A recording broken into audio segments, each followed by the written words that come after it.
So in this video, we're going to be taking a look at importing a design that is not a easy stone design. You can see that each of the stones are just a curve object.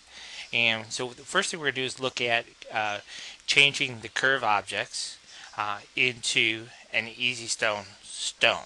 So the way we would do this is simply select a stone, then come over to your selections tab and mark that stone, and then we can say pick up any stone that matches that fill and that size, because on this particular design we have stones that are the same fill color but not the same size. And then we'll hit create selection, actually we have to make a selection first and then hit create selection.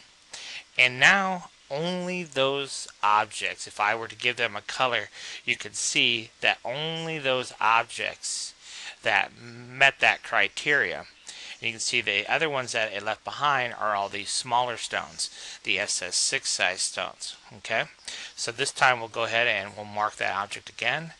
We'll select, we'll do by fill, and hit create selection. It'll pick up all those blue objects.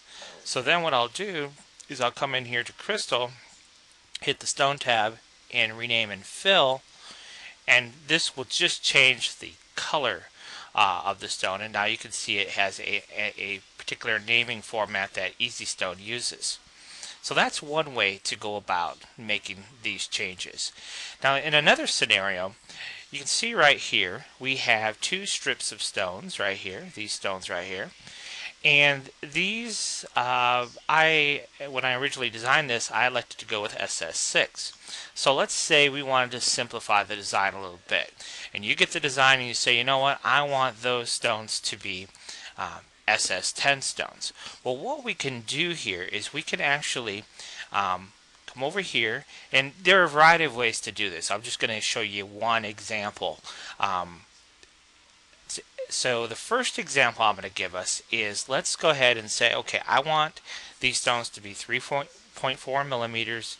I know that those are Capri Blue, so we'll go ahead and switch it out to Capri Blue, and we'll choose the stone tab and click on drop a stone.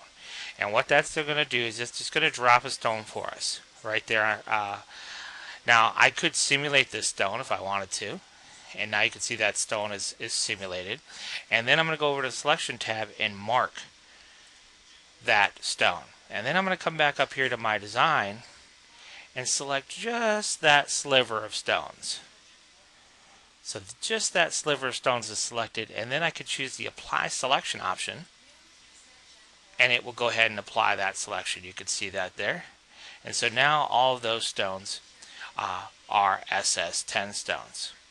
So then I would need to do the same thing for the next option here, where I would just switch out my stone color. So we'll go with light cyan, go back to the stone tab and drop it. That gives me one source object that I can then mark. And then I'll come back up here, and again I would just make a small selection here, and then when I hit apply selection, it would apply that. Now in this case I didn't simulate first, but that's okay because I can simulate. If I just go and select this design, and I could choose simulate and simulate that row of stones anyhow. You can see that there. The reason that this row of stones didn't simulate, because it's not yet an easy stone object. So that should give you a better understanding of how you can kind of manipulate things a little bit when you're looking to make those changes here inside EasyStone.